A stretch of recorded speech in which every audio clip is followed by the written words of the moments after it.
Hi to all, एक बार फिर से आप सबका स्वागत है आज के इस बर्निंग सेशन में, जहां पे हम लोग बात करने वाले हैं बांग्लादेश और इंडिया के बारे में। तो आप सबको पता है कि बांग्लादेश के अंदर क्या चल रहा है, लेकिन इन सभी चीजों के बीच में काफी इंपॉर्टेंट एक स्टेटमेंट आता है। उस स्टेटमेंट के बारे में बात करेंगे और ये जो लाइन लिखी हुई है, should India get ready to welcome 1 crore Bangladeshi Hindus, इसके बारे में भी बात करेंगे। लेकिन उससे पहले एक बार इस सेशन के लिंक को अपने दोस्तों तक भी शेयर कर दीजिएगा, so that rest of the student can also join the session. आइए जरा बात करते हैं शुरू। देखिए, जब हम बात कर रहे हैं बांग्लादेश के बारे में, तो आप सभी लोग जानते हो कि ये बांग्लादेश जो आज हम देख रहे हैं, ये पहले ईस्ट पाकिस्तान हुआ करता था। फिर इंडिया की हेल्प से ही ये बांग्लादेश का रूप लेता है, और ये बात है 1971 की, जब इंडिया ने ऑपरेशन ट्राइडेंट चलाया था और बांग्लादेश का फॉर्मेशन होता है 1971 में। इससे पहले आप देखेंगे तो ईस्ट पाकिस्तान के नाम से इसको जाना जाता था, बट यहाँ पे सबसे ज्यादा जो पॉपुलेशन आपको देखने को मिलेगी वो आपको बंगाली हिंदूज कह लीजिए या बंगाली मुस्लिम्स कह लीजिए, यानी कि ओवरऑल आप अगर देखेंगे तो यहाँ पे बंगालीज की जो पॉपुलेशन वो आपको अच्छी खासी मिलेगी, और यहाँ पे बंगाली भाषा बोलने वाले लोग भी आपको सबसे ज्यादा देखने को मिलेंगे। बांग्लादेश का जो बॉर्डर सबसे लंबा शेयर होता है वो वेस्ट बंगाल के साथ में शेयर होता है। तो बांग्लादेश के अंदर अभी चल क्या रहा है, बांग्लादेश जो है प्रेजेंट टाइम में यहाँ पे काफी ज्यादा प्रोटेस्ट चल रहा है, और ये जो प्रोटेस्ट की शुरुआत होती है इसका जो मेन कारण था वो था रिजर्वेशन को लेके यहाँ के जो स्टूडेंट्स थे उनका प्रोटेस्ट स्टार्ट होता है, जिनका कहना ये था कि 30% का जो रिजर्वेशन दिया जाता है जॉब्स के अंदर, उसमें फ्रीडम फाइटर्स का जो रेशियो है उस रेशियो को कम करना चाहिए और यहाँ पे नंबर ऑफ वैकेंसीज को बढ़ाना चाहिए। ये डिमांड चल रही थी बांग्लादेश के अंदर, लेकिन ये प्रोटेस्ट धीरे धीरे करके इतना ज्यादा बढ़ गया कि शेख हसीना जी को बांग्लादेश ही छोड़ना पड़ गया। जी हाँ, और यहाँ पे जो शेख हसीना का घर था वहां पे बहुत सारे प्रोटेस्टर्स पहुंच गए, अंदर जो उनके ऑफिसेस वगैरह थे वहां तक भी जो प्रोटेस्टर्स हैं वो पहुंच गए, जिससे पहले शेख हसीना और उनकी जो सिस्टर हैं वो आ जाती हैं इंडिया के अंदर। लेकिन अभी बात ये भी चल रही है, क्या सच में वो इंडिया के अंदर है, क्योंकि इंडिया की तरफ से भी कोई स्टेटमेंट नहीं आया है, या फिर वो लंदन चली गई है, अब इसके बारे में भी कोई कंफर्मेशन नहीं है। तो यहाँ पर क्या हो रहा है कि जब शेख हसीना जी इंडिया को, या फिर कह सकते हैं आप इंडिया के अंदर आई या लंदन के अंदर गई, तो शेख हसीना जी बांग्लादेश को तो फिलहाल छोड़ सकती हैं। अब इन सब चीजों के बीच में सबसे बड़ा सवाल आता है 1 करोड़ बांग्लादेशी हिंदूज।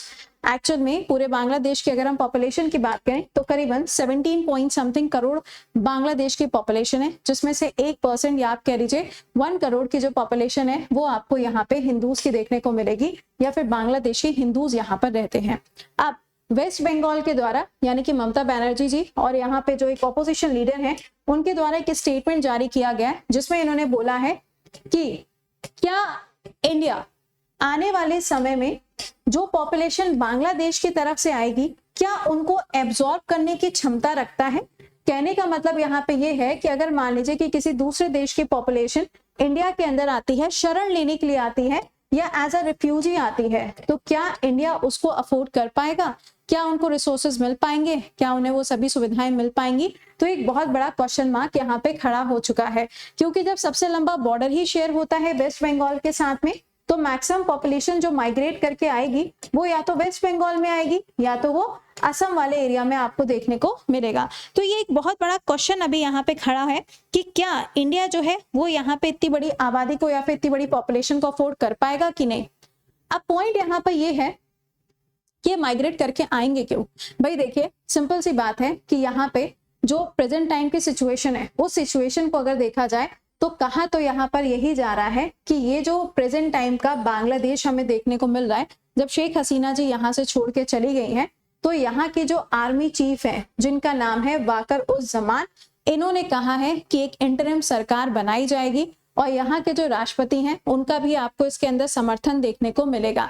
तो एक मिलिट्री जनरल जब इस बात को कहता है ना, तो सिंपल सा मतलब ये निकल के आता है कि बांग्लादेश के अंदर तख्ता पलट हुआ है या फिर यहाँ पे कू हुआ है। अब देखना यहाँ पे ये है कि क्या इंटरिम गवर्नमेंट बनेगी या फिर यही आर्मी चीफ जो है ये इसको लीड करेंगे। एक क्वेश्चन यहाँ पे खड़ा हो गया। तो फिलहाल के लिए क्या, सवाल यहाँ पे ये आया, फिलहाल के लिए क्या। तो फिलहाल के लिए आपको यहाँ पे बता दें, नोबेल प्राइज विजेता जिनका नाम है मोहम्मद यूनिस, ये बांग्लादेश के अंतरिम सरकार को चलाने के लिए प्रधानमंत्री के रूप में नियुक्त कर दिए गए हैं। ठीक है, ये जस्ट अभी जब ये सेशन रिकॉर्ड कर रहे हैं अभी 5 मिनट पहले की ये न्यूज है। ऑलराइट, तो यहाँ पे अभी हाल ही में इनको अपॉइंट किया गया as a interim government PM. चलो ठीक है, अब यहाँ पे एक और क्वेश्चन खड़ा होता है। क्वेश्चन ये खड़ा होता है कि क्या ये जो चीजें हो रही हैं बांग्लादेश के अंदर, क्या इससे इंडिया के ऊपर कोई इफेक्ट पड़ेगा? ऑब्वियस सी बात है इफेक्ट पड़ेगा, लेकिन इंडिया ने अभी तक अपनी तरफ से कोई भी स्टेटमेंट रिलीज नहीं किया है। जबकि ये बोला जा रहा है कि आज एस जयशंकर जी अपना स्टेटमेंट देने वाले हैं पार्लियामेंट के अंदर, जिसके ऊपर क्या निकल के आएगा ये तो टाइम बताएगा। बट फिलहाल के लिए यहाँ पे यही बोला जा रहा है कि अगर इतनी पॉपुलेशन इंडिया के अंदर आती है कमिंग टू बांग्ला यानी कि वेस्ट बंगाल, तो इंडिया का रिएक्शन क्या होगा और किस तरीके से इन सब चीजों को हैंडल किया जाएगा, ये एक बहुत बड़ा सवाल खड़ा हो चुका है। तो अब देखना ये है कि इंडिया का स्टैंड यहाँ पर क्या निकल के आएगा।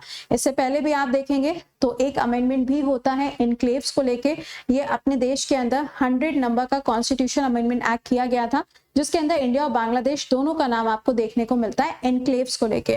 तो अब देखना यह है कि जब ये रिफ्यूजीज इंडिया के अंदर आते हैं शरण लेने के लिए, या इससे ज्यादा पॉपुलेशन आ रही है या इससे कम आ रही है, तो उसका आउटकम क्या होगा ये तो आने वाला समय बताएगा। बट आप मुझे क्वेश्चन का आंसर बताइएगा कि प्रेजेंट टाइम के यहाँ के जो प्रेसिडेंट हैं उनका नाम क्या है, कमेंट बॉक्स के अंदर मेंशन करके बताइएगा। बट चांसेस पूरी तरीके से यहाँ पर यही है कि ये तख्ता पलट हुआ है और यहाँ पे जो आर्मी चीफ है आने वाले समय में हो सकता है वही प्रधानमंत्री के रूप में अपॉइंट किए जाए। बट फिलहाल के लिए इंडियन गवर्नमेंट के लिए जो पीएम है वो अपॉइंट किए गए हैं, लेकिन प्रेसिडेंट का नाम कमेंट बॉक्स में आंसर करेगा। चलिए तो फिर मुलाकात करते हैं आपसे कल सुबह 7 बजे।